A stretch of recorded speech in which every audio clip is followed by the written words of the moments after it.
Samantala, sa bahagi naman ni Oliver, nagsimula na nga silang maglakad patungo sa bahay ng kumadrona. Nauuna sa paglalakad ang magpinsang dalaga na sina Bea at Lori. Samantala si Oliver at ang binatilyong si Bio naman ang nahuhuli. Bumulong ang pinsan ni Bea. Ate Bea, ang gwapo ng bisita nyo. Sigurado ka na mamana lang yan ang ibon na naligaw sa inyo? Sana sa mga susunod na araw, sa bahay naman namin siya maligaw. At panain ako para doon na siya sa amin titira at aalagaan ako. Ikaw talaga ang landi mo. Uunahan mo pa ako. Panay na nga ang parinig ko at pagpaparamdam. Pero mukhang hindi madaling maakit. Tsaka hindi talaga yan mamamana ng ibon. Manlalakbay yan, napupunta ng ibisan. Naghahanap lang ng mapagpapasilungan, kaya napadaan sa amin. Ang swerte nyo naman, te. Sa inyo napadaan, sana sa amin na lang. Oo, swerte talaga kami. Dahil kung hindi yan napadaan sa amin, ay siguradong patay na kaming lahat ngayon. Ha? Bakit naman, te? Anong nangyari? Sinugod kami ni Kahulyo. Kami ang pinagbibintangan na nagsumbong sa mga sundalo, kaya sila nasukol. Babarilin na dapat sa ulo si tatay. Tapos, pinagpapana ng lalaking yan. Kaya ayun, napatay niya sila Kahulyo, pati na ang mga tauhan. Talaga, te? Yun pala yung narinig naming putok ng baril kaninang hapon. Oo, pinagbabaril nila si Oliver. Pero, iniilagan niya ang bala. Ni isa nga, walang tumama sa kanya. Tapos, pinaliparan niya ng isang sipa si Kahulyo. Ayun, sumuka ng dugo. Tapos, tinawag niya si tatay. Kaya si tatay na ang tumapos roon. Atin-atin lang ito ha. Hindi pwedeng may ibang makaalam. Oo naman, te. Ipapahamak ko ba kayo? Ang galing niya pala, no? Para siyang superhero. Hindi mo lang siya natakot kahit wala siyang dalang baril? Hindi. Napakaasintado niya rin kasi sa pana. Yung isa, sapul sa bandang puso. Yung isa naman ay sa mata. Ni hindi nga pinagpawisan. Hala, grabe Ate Bea. Crush ko na siya lalo. Oo nga ako rin. Ngayon lang ako nakakita ng kasing tapang niya at napakagaling makipaglaban. Ilang saglit pang nagkwentuhan ang magpinsan hanggang sa narating nila ang isang kubo. Lola Lagring, ako po ito, si Lori, anak ni Mila at ni Mario. Oh, iha, ano iyon? Lola Lagring, mukhang manganganak na po si nanay. Kaya pinapasundo na po kayo ni tatay. Oh, hala sige, ihahanda ko lang ang mga gamit ko. Sagot pa ng matanda at muling pumasok ng bahay. Makalipas ang ilang minuto ay lumabas rin iyon. Napatingin iyon kay Oliver. Sino ito? Ngayon ko lang ito nakita. Bisita po namin. Napadaan lang. Papakit kasi siya ng ibisan. Ganun ba? Okay sige, tara na. Uwi ka ng matanda at nagpatiuna na sa paglalakad. Noong malapit na sila sa bahay nila Lori, ay agad nagsalita ang matandang kumadrona. Nako, delikado ito. May umaaligid na aswang sa bahay nyo. Nananayo ang mga balahibo ko. Siguradong nasa paligid lang sila. Baka mahirapan sa panganganak si Mila kung hindi mapapaalis ang aswang na ito. Sabi naman ni Lori, Ate Bea, huwag niyo muna kaming iwan. Natatakot ako. Nilingon naman ni Bea si Oliver. Oliver, ayos lang ba? Na manatili muna tayo rito. Kahit hanggang sa makapanganak lang si Tia Mila. Oo sige, walang problema. Sagot naman ng binata. Pagkarating nila sa bahay, ay agad ipinakilala ni Lori si Oliver sa tatay nito si Mang Mario. Tay, si Oliver po. Bisita nila Tia Josie. Ikinagagalak kitang makilala, iho. Nanliligaw ka ba rito sa pamangkin ko si Bea? Naku, Hindi po. Isa lamang po akong manlalakbay na naghanap ng mapagpapasilungan ng isang gabi. Kaya ako napadaan sa kanila. Sabi naman ni Bea. Ano ba, Tiyo? Masyado namang panggulat ang tanong nyo eh. Siyempre hindi pa siya naliligaw sa ngayon. Malay natin sa future. Sabi naman ni Oliver. Mang Mario, makikihiram po sana ako ng lampara. May aswang na umaaligid sa bahay nyo, sabi ni Aling Lagring. Mahihirapan makapanganak ang asawa nyo kapag may aswang sa paligid. Kaya magpapausok lang po ako. Mabuti at alam mo pala ang bagay na yan, iho. Opo, apo po kasi ako ng isang albularyo. Kay lolo ako lumaki, kaya hindi na bago sa akin ang mga ganyang panggagambala. Sabi naman ni Mang Mario. Lori, anak, ibigay mo muna ang mga kailangan nitong si Oliver. Aasikasuhin ko lang din ang mga kailangan ni Aling Lagring doon sa itaas. Sabi naman ng dalaga. Oliver, anong kailangan mo? Bunot ng nyug at lampara.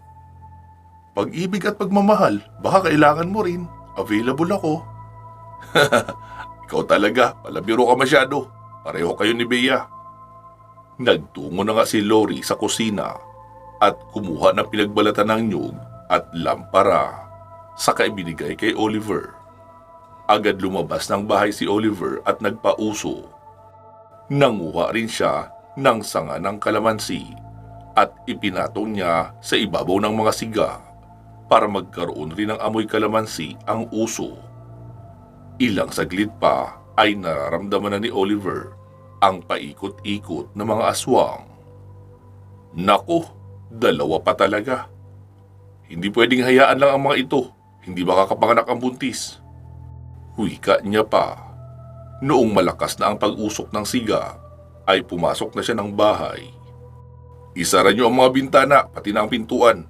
May 2 aswang sa labas na umaaligid. Hala, paano yan? Baka hindi makapanganak si nanay at pasukin pa tayo rito sa loob. Wika pa ng dalagang si Lori. Habang nag-uusap sila, ay bigla namang lumabas ng silid si Mang Mario. Umanda kayo! May aswang na kumakalmot sa bubungan! Sa tapat mismo ng higaan ni nanay nyo! Wika ni Mang Mario at kumuha ng itak.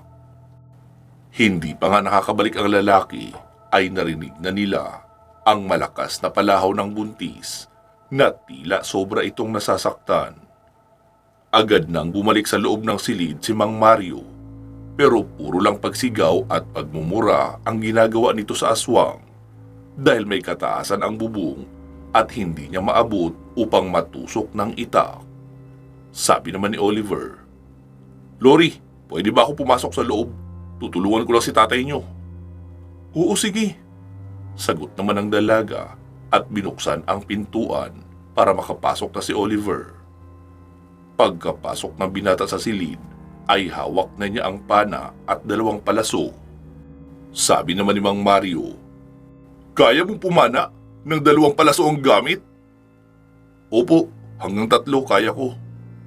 Inabangan ni Oliver na may lumabas na daliri sa sinisirang bubungan. Noong may makita siyang 2 daliri na sumilip, ay bumigkas siya ng mga kataga. Isang maiksing uri ng orasyon na pangkontra panandalian sa kabalang aswang para lang tumalab ang pana niya.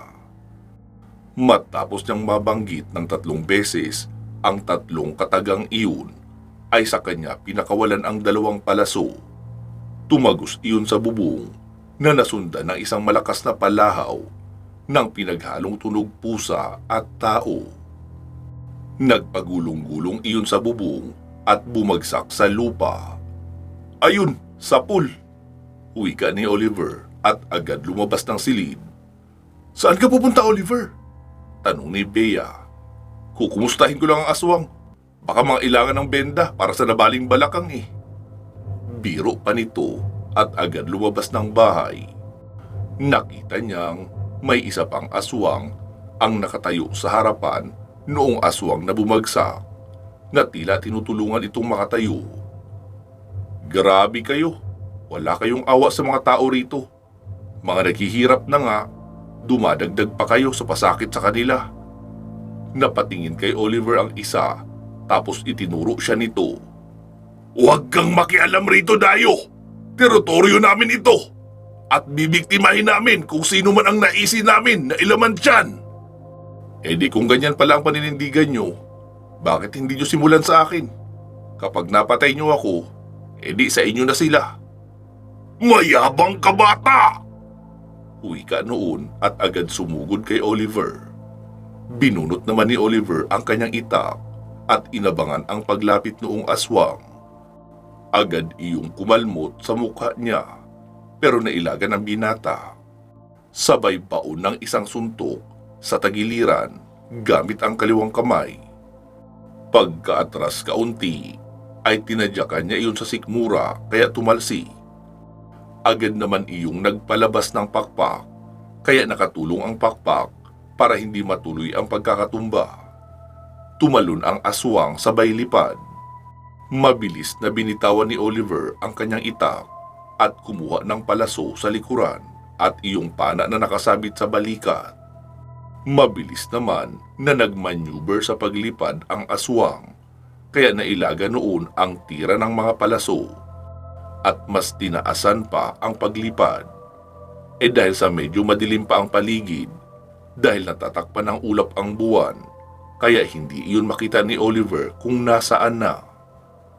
Tumayo si Oliver sa gitna ng bakuran habang hawak ang dalawang palaso saka pumikit.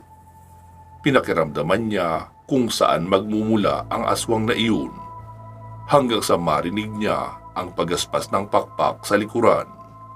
Hinayaan niya lang hanggang sa ma-estimate na nasa 10 metro na lang ang layo noon. Saka siya biglang humarap roon at binitawan agad ang dalawang palaso. Sa bilis ng pangyayari, kaya hindi na nagawa pa ng aswang ang makailag. Bumaon ang dalawang palaso pareho sa katawan noon at nasa puso pa tumarak ang isa. Kaya agad iyong napasadsad ng lipad na animoy nag-crash landing na eroplano. At doon rin iyon nahinto sa harapan ni Oliver. Pinaling iyon ni Oliver papaharap pero patay na. Kahit ganoon ay hindi siya nagtitiwala.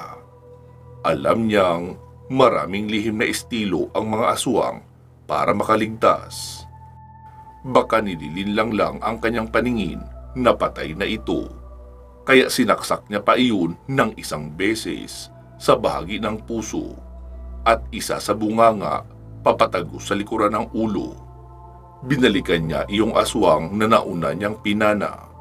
Gumagapang na iyon papalabas ng bakuran, kaya nilapitan pa iyon ni Oliver at sinaksak rin sa kaliwang bahagi ng likod papatagos sa harapan. Itinihaya niya rin iyon at sinaksak sa bunganga papatagos sa ulo. Hindi makapaniwala ang dalawang dalaga sa kanilang nakita. Ate, tama ka. Napakatapang niya nga. Kumuha ng bunot ng nyog si Oliver at pinunasan ang itak para maalis ang dugo. Pinagbubunot niya rin ang mga palaso na nakabaon sa katawan ng mga aswang dahil magagamit niya pa iyon. Kailangan niyang magtipid dahil 24 na palaso lang naman ang baon niya. Maging iyong mga sabandido ay kinuha niya rin uli at hinugasan para magamit pa sa mga susunod niyang engkwentro.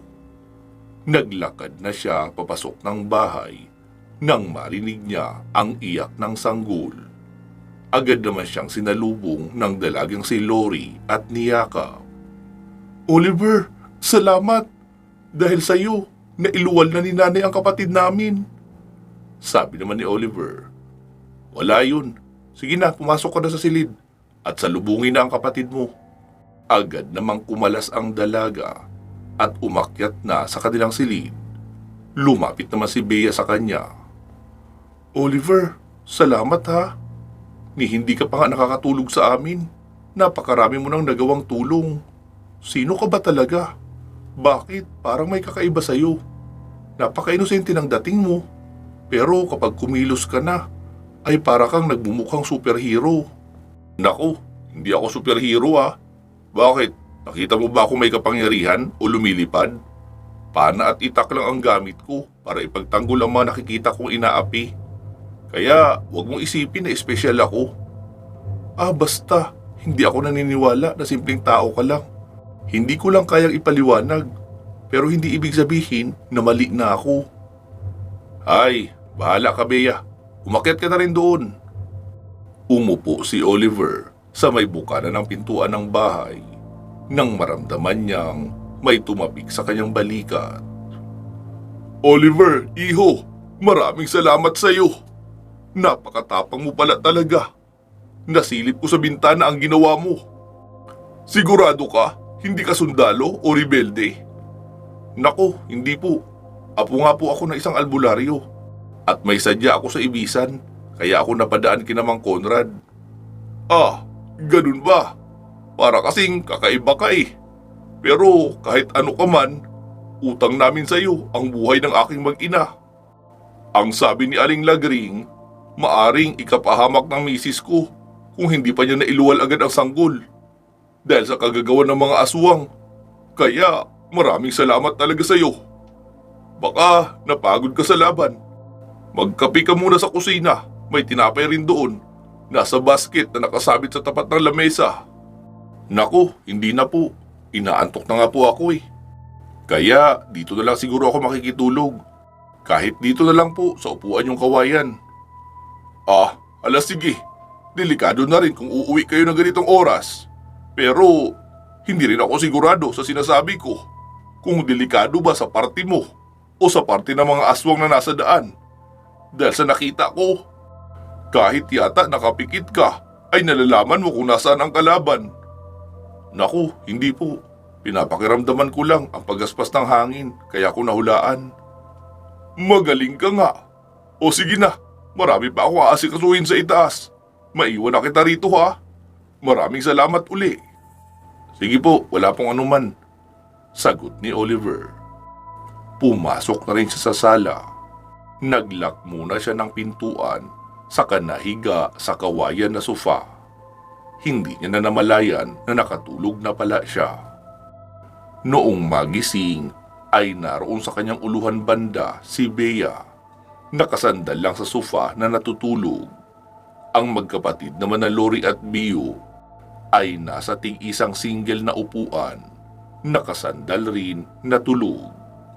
Nakita ni Oliver na may kaunti ng liwanag sa labas. Kaya napatingin siya sa kanyang relo. 5:30 na ng umaga. Umupo na siya sa upuan at hinintay na magising ang mga tao sa bahay. Ilang saglit pa ay bumaba na rin ang kumadronang si Aling Lagring. Iyo, magaling ang ginawa mo kagabi. Pinahanga mo kaming lahat. Sige na, mauuna na ako sa inyo. Tulog pa ang mga kasama mo eh. Hindi na po ba kayo magpapahatid pa pauwi, Lola? Bakit pa? Umaga na. Maliwanag na nga sa labas oh. Okay po. Sige po, mag-iingat kayo. Ikaw rin, iho. Sagot naman ng matanda at lumabas na ng bahay. Ilang saglit pa ay bumaba na rin si Mang Mario. Tama na yan tulog nyo. Mamaya nyo na ipagpatuloy.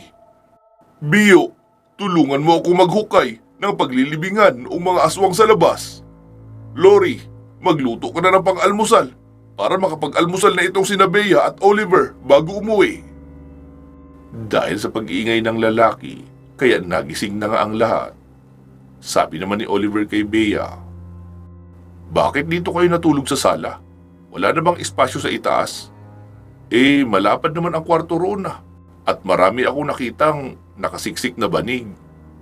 Si Lori naman ang sumagot, para matitigan ka habang tulog. Ha? Hindi. Ang ibig kong sabihin, para may kasama ka dito na matulog. Wika pa noon na biglang namula ang pisngi sa hiya.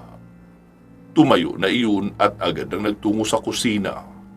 Sabi naman ni Oliver kay Bea, Bea, uwi na tayo. Sumagot naman si Lori, mag-almusal muna kayo rito. Naku Lori, salamat na lang. Medyo kulang pa ako sa tulog eh. Baka patutulog pa ako saglit kina Bea para hindi ako puyat habang naglalakbay. Okay, sige. kung nagmamadali na kayo. Matatagalan pa rin kasi bago ako makaluto. Maglalaga pa lang ako ng kamuting kahoy eh. Oo sige, aalis na kami. Wika ni Oliver. Tumayo na rin si Bea. Lori, aalis na kami. Pakisabi na lang kay Tia Mila kapag nagising siya na umalis na kami ha. Ate Bea, salamat ha sa pagsama niyo rito. Sa'yo rin Oliver. Oo, wala yun. Sagot pareho ng dalawa at lumabas na ng bahay. Sabi naman ni Mang Mario, uuwi na kayo? Opo Mang Mario, kailangan ko pang bumawi ng kaunting tulog para may lakas ako sa paglalakbay. Sige pala, mag-iingat kayo. At ikaw rin iho, mag-iingat ka sa paglalakbay mo patungo ng Ibisan. Patnubayan at protektahan ka nawa ni Bathala. Salamat po, sagot ni Oliver at umalis na nga sila. Tahimik lang sila habang naglalakad. Noong makarating sa bahay nila Mang Conrad ay sinabi ni Aling Josie, Oh, kumusta si tiya mo? Ayos na po, nakapanganak na nay. Mabuti at hindi siya nahirapan sa panganganak. Akala ko ba may umaaligid na aswang? Opo nay, meron po. Kaso, pinatay rin pareho ni Oliver. Kaya nakapanganak agad si Tia Mila. Talaga ba Oliver? Nagawa mo yun mag-isa? Ay, tsamba lang po siguro yun. Sabi naman ni Bea. Opo nay, tsamba lang. Iyong una niyang pinana ay nasa bubungan at nasa loob kami lahat. Sapul sa katawan. Tapos yung isa pa na nasa labas ay kinalaban niya ng itak. Tapos lumipad at nagpaikot-ikot sa paligid. Umikit si Oliver. Saka mabilis na pumana ng dalawang magkasabay na palaso sa dilim. Sapul rin ang aswang ng dalawang palaso sa katawan at sa puso pa tumama ang isa. Kaya ganun karami ang baon niyang tsamba. Sabi naman ni Oliver, Nako, Aling Josie, masyado lang nag-e-exaggerate yung anak mo. Nakita nilang paparating si Mang Conrad na galing sa kung saan. Oliver, asintahin mo nga ito! Sigaw ni Mang Conrad sabay bato ng isang bayabas sa bakuran.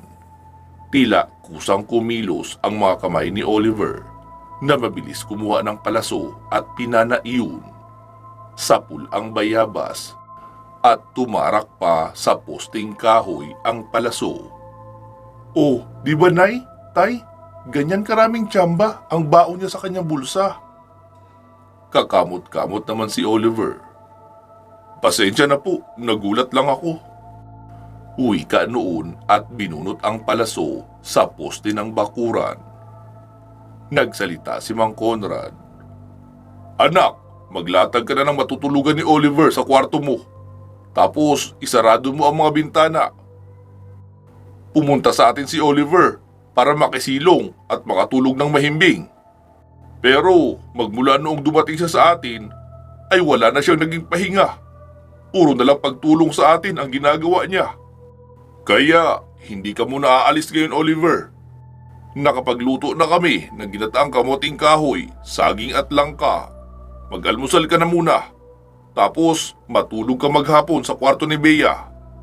Mamayang gabi ka na namin gigisingin para sa hapunan. Bea at Nico, walang mag-iingay ha. Tigilan niyo muna yung harutan niyo.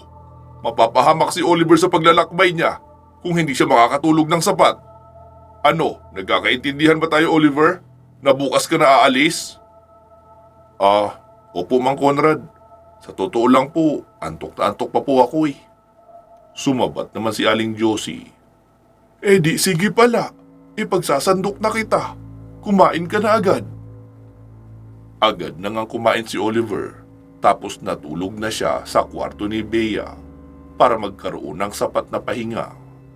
Kinagabihan ay pasado 7:00 na noong siya ay magising. Nagtaka pa siya noong magmulat siya ng mata dahil bakit nasa isang silid siya nakahiga. Inilibot niya pa ang paningin sa paligid hanggang sa naalala niya kung nasaan siya. Nasa bahay siya nila Mang Conrad at sa kwarto mismo ng dalagang si Bea. Bumangon na siya at lumabas ng silid. Nakita naman siya agad ni Mang Conrad na nagtatabako lang sa may sala. Akala ko hanggang bukas pa ang tulog mo. Grabe, mukhang pagod na pagod ka nga. Wala ka pa namang isang araw na naglalakbay, di ba? Ah, opo. Eh bakit? Parang grabe na agad ang pagod mo. Kasi po, bago ako umalis sa amin, 1 linggo akong pinag-insayo ng lolo ko. Para raw handa ako sa paglalakbay. Anong ensayo naman? Tumatakbo po ako ng kalahating araw, sa araw-araw, sa loob ng 5 araw. Tapos magbubuhat ng bakal sa gym. 3 oras sa isang araw din iyon. Tapos ginahapunan ay mag-iensayo naman sa pagpana at paggamit ng punyal at hand-to-hand combat. Grabe pala ang ensayong pinagdaanan mo ah. Kaya naman pala kahit sa bala ay hindi ka na natatakot na lumapit. Nakakailag ka pa. Mukhang mabigat na laban ang pupuntahan mo ah. Hindi lang basta pakikipag-usap sa mga babaylan sa ibisan. Ah, opo, parang gano'n na nga po. Meron akong inaabangan na makasagupa. Kaya ako pinaghahanda ni lolo ko. Sige pala, kumain ka na muna. Ipainit mo na lang ang ulam. May baga pa naman sa lutuan.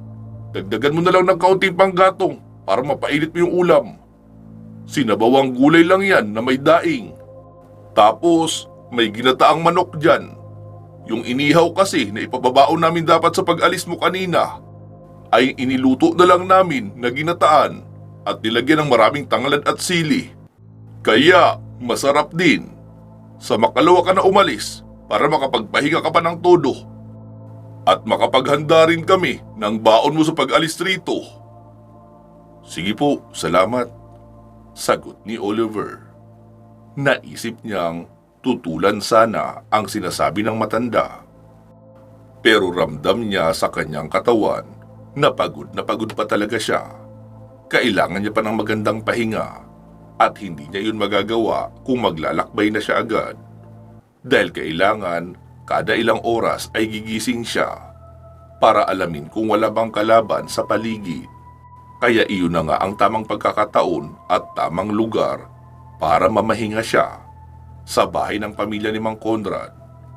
Matapos makakain ay saglit pa silang nagkwentuhan ni Mang Conrad. At noong sumapit ang 10:00 ng gabi ay nagsipasok na rin sila. Bumalik na sa paghiga si Oliver sa kwarto ni Bea. Naroon na si Nico. Naglatag na rin ang sariling banig sa ibaba ng papag. Tapos si Oliver ay doon mismo sa papag ng dalaga. Habang ang dalaga naman ay doon natulog sa kwarto ng mga magulang nito. At tinamang tunguhin ang sitwasyon ni Maris sa pamayanan ni na Apong Melo. Bago tuluyang sumapit ang 12:00 ng hating gabi, ay naramdaman ni Maris na may yumuyugyug sa kanyang balikat. Inang babaylan, gising na po. Maghahating gabi na. Uwi ka pa ni Ferilina. Kahit pagod na pagod ay pinilit ni Maris na imulat ang kanyang mga mata. Ha? 12:00 na agad? Parang kakapikit ko lang ah. Inang babaylan naman eh. Hindi naman ako pwede magsinungaling sa inyo, di ba? Ganun ba? Baka naman, dinaya mo lang ang oras. Ay naku, inang babaylan. Bumawi na lang kayo ng tulog bukas pagka-uwi natin. Bakit ba kasi masyado niyong isinagad sa pagtatrabaho ang paggamit ng kapangyarihan niyo? Sobrang napagod tuloy kayo. Kahit sobrang antok pa, ay bumangon na rin si Maris. Naglabas siya ng butane stove para magpainit ng 1 tasang kape nang makapagkape muna siya bago umalis. Ano yan, inang babaylan? Ah, ito ba? Lutuan ng pagkain. Pero gagamitin ko ito ngayon para magpainit ng tubig. Para makainom muna ako ng kape bago tayo umalis. Baka kasi hindi ako makahakbang sa labas nang hindi pumipikit sa sobrang antok. Okay po, inang babaylan. Sa labas lang po muna ako ah. Mag-iikot-ikot kaunti para alamin kung wala bang kakaibang mga nilalang ang umaaligid. Oo sige Ferilina, mag-iingat ka. Opo. Sagot naman ng lambana at nawala na. Ilang saglit pa ay nakatapos na sa pagkakape niya si Maris. Kahit papaano ay nakamulat na ng maayos ang kanyang mata. Pero kung ang enerhiya bilang tao ang pagbabasihan ay mababa pa talaga, kailangan niya pa ng mahabang tulog. At gaya ng sabi ng lambana, sa kinabukasan na lang siya babawi ng pagpapahinga. Lumabas na siya ng kubo, dala ang isang maliit na flashlight. As in maliit lang talaga, na parang iyong flashlight na nakakabit lang sa mga lighter. Ganun lang ang dinala niya para hindi masyadong pansinin sa malayo. Firilina, malayo ba rito yun? Yung pupuntahan natin? Opo, Inang Babaylan. Pero huwag po kayong mag-alala. Kapag nakarating tayo sa bahaging may espiritual na daan sa ilalim ng lupa, ay pwede na akong gumawa ng portal. Magpuportal na lang tayo papunta roon. Ah, sige. Salamat ah. Hindi ko pa kasi magagamit ang kakayahan ko ngayon sa paggawa ng portal. Magmula noong isara na Isabel, lahat ng portal na ginawa ko. Okay lang po, Inang Babaylan. Narito naman po ako para samahan kayo na makarating sa bagong ibisan. Firilina, matanong ko lang, anong nangyari sa mga tao sa pamayanan ng bagong ibisan? Pinatay ba silang lahat ni Isabel? Hindi po, Inang Babaylan. Iyon lang mga lumaban na may kaalaman sa lihim na karunungan ang pinatay. Pero yung mga walang kapangyarihan ay iniwan lang nila roon. Hindi ko lang alam kung sinasadya nilang iwanan ng buhay para may maging pagkain ang mga tauhan nilang aswang sa mga susunod na araw. Kaya mahirap din sa mga naiwang buhay ang manatili ng ligtas, lalo at marami ang nagkalat na aswang sa kabundukang ito. Sana buhay pa sila, Firilina, no? Pagkabalik ko roon. Baka ibaba ko na lang muna sila sa pamayanan ni Apong Melo. Mas ligtas sila doon kahit papaano at hindi pa masyadong kalayuan sa bayan. E papaano na ang pamayanan ng ibisan na dapat pagbumulan ng mga babaylan? Mawawala na iyon, Inang Babaylan? Hindi ko pa alam ang sagot diyan, Firilina. Mukhang nagkamali sila ng pinili na maging Inang Babaylan sa henerasyong ito. Iyong naunang babaylan sa akin ay napanatili niyang maayos ang takbo ng pamayanan na naaayon sa layunin nito. Tapos ngayon ako na ang naging Inang Babaylan ay nasira na lahat. Wala ka pong kasalanan, Inang Babaylan. Tao ka lang din po. At nagkataon pang may iniibig ka na bago ka maging isang babaylan. Kaya nahihirapan kang piliin kung alin pa talaga ang susundin mo. Ang iyong tungkulin ba bilang Inang Babaylan o ang tinitibok ng puso mo? Ha? Bakit alam mo yun, Firilina? Kasi po, pinag-uusapan rin namin iyon ng mga kapwa ko lambana. Kahit naman kasi hindi nyo kami nakikita madalas, nasa paligid lang kami. Ginagawa ang tungkulin namin sa kalikasan, kaya nakikita at nalalaman namin ang mga nangyayari. Eh bakit ka nga pala narito kasama ko palagi, Firilina? Paano ang responsibilidad mo? Ito na po ang nakaatang sa akin na responsibilidad ngayon, ang gabayan ka.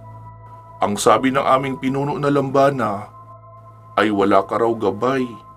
Kahit pa may kapangyarihan ka, ay dapat may isang elemental kang nakakausap at nagsasabi sa iyo ng mga nangyayari sa paligid. Noong una ay ayoko po talaga nito, Inang Babaylan. Kasi nga wala naman ako maitutulong sa iyo. Hindi ko kaya makipaglaban at wala akong malakas sa kapangyarihan kagaya ng sa inyo. Pero ang sabi ng aming pinuno na hindi ko naman daw kailangan lumaban. Kailangan lang maging mata at tenga mo ako sa paligid. Lalo na sa mga pagkakataong natutulog o nagpapahinga ka. Ah, ganun ba? Salamat, Firilina ha. Tama ang pinuno nyo. Kailangan ko nga ng mata at tenga sa paligid. Tsaka, yung makakausap na rin siguro. Isa kasi iyon sa dahilan ng kalungkutan ko. Yung maglalakbay na mag-isa. Walang makausap. At least ngayon, nakasama na kita. Hindi na ako masyadong malulungkot. Inang Babaylan, ayun po oh. Malakas ang espiritual na aura ng punong iyon. Doon tayo gumawa ng portal. Okay, sige. Lumapit na nga sila sa may isang kalakihang puno.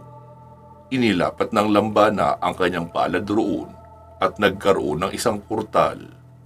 Noong sapat na iyon para makapasok si Maris, ay magkasabay nang pumasok ang dalawa. Noong makatago sa kabilang bahagi, ay bigla na lang bumagsak sa lupa ang lambana. Kasabay na rin ng pagkaluhod ni Maris dahil sa sobrang panghihina. Fiorelina, anong nangyayari? Bakit hindi ako makatayo? Nanlalambot ako at nawawala ang lakas ng aking katawan. Hindi na nakasagot pa ang lambana na nakahiga na sa lupa. Gumapang si Maris para makalapit roon sa lambana at inilapag niya sa kanyang tiyanang bahagi. Fiorelina, gising! Bulong ni Maris habang marahang niyuyugyug ang lambana gamit ang kanyang hintuturo, pero hindi ito gumagalaw maliban sa mahinang pag-angat baba ng dibdib dahil sa paghinga. Pansamantala po muna natin puputulin dito itong ating kwento. Magsama-sama po tayong muli sa part 166. Mag-iingat po kayo palagi at hanggang sa muli.